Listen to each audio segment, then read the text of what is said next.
Hey, I'm Dee, this is Down the Wormhole, and today we are doing something that is so long overdue. It's hiding under here.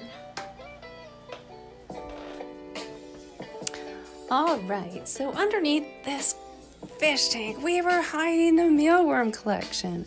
Now, these guys we have basically ignored since we moved in, so we're going to use our dollar store strainer here, an extra container, and try and clean one of these out and see if we can get the production back up and going. Oh man, what a mess. So we sat in here, turned a live stream on, and me and the kiddo took about an hour and a half, maybe closer to 2 hours to get this all figured out and sorted out. So these bins right here, we normally keep our live beetles in. We do separate everybody because we do like to get a higher production going. The piranhas will eat a lot. So this is mostly empty container, probably one of the oldest ones here. It's been reduced basically down to nothing. So we're going to start with this drawer to kind of have somewhere to empty out some containers and start sorting. There isn't much to find in here, a couple beetles, a couple worms, but it gives us a start to go on. So all of this has been sped up just to get it going a little faster. As you can see, this dollar store strainer works awesome for sorting out just the poop and get it out of here, because this does smell after a while, I do have to say. So this was overdue for sure. So now we got a place to put our beetles that we find, a place to collect some worms for the piranhas, who I'm sure are going to appreciate the live variety into their food. In the wild, they do eat a lot of insects that fall into the water and anything else that they can scrounge up, and if there's not enough protein, even themselves. So we like to make sure these guys are fed full at all times. And lately they have been mostly getting their bug bites and the odd shrimp, so I'm glad to get this going again. So right here we're just transferring our beetles into the bigger container and filling it up some. Now all my stuff I get at the bulk barn, some oats there, and I was putting in a little bit of bran flakes just to make sure I get the best variety and the most vitamins in there as possible.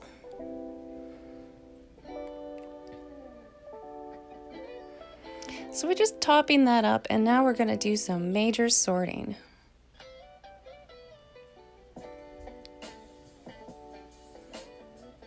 So this was a much fuller container, not so far behind. There was quite a bit to find. We just left any smaller worms to continue to grow up, and we've fed everybody in here with some potatoes. Now, how this saves us a lot of money is we just use scraps for the most part. We don't put a lot of money in here. Everything that we make, if we can keep the sorting up so nobody eats each other and remember to keep them fed, it literally costs you pennies to run this.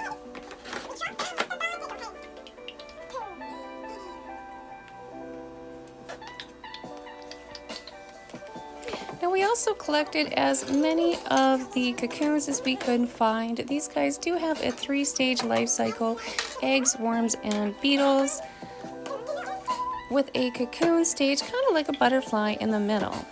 Now one thing I definitely recommend is bring that vacuum out when you're done, or you are going to have beetles wandering around your house, because anything that you drop on the floor has the potential of holding those itty bitty small eggs. They just spread them around on every surface they can find, and trust me, give it back in or sweep up really good after you are done.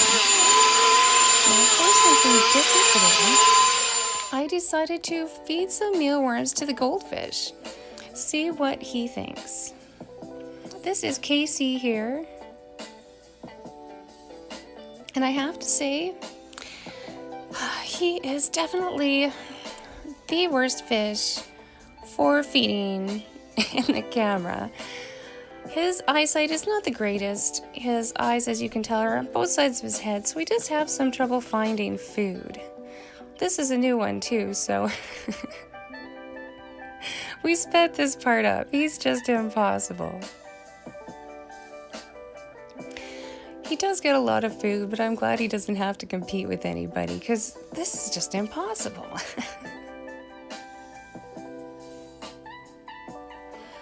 All right, Casey, come get it. Ah, there we go.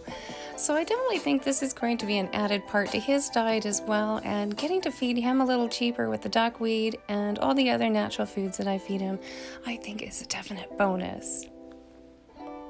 Now the piranha tank does need a water change, so just ignore that part. But I do think these guys are going to benefit a lot from getting the mealworms added into their diet. I do usually feed them rich in carrots and stuff like that to help bring out the red in the piranhas as well.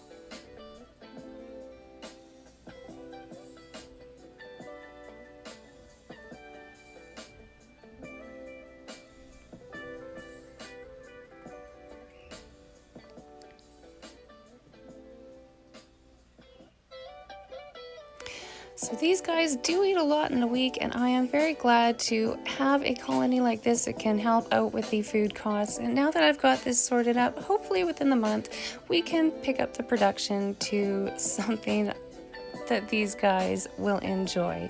So thank you guys all for stopping in. I'm glad you watched, and hit that subscribe button, hit the like button, follow along, and we'll see where we can go from here.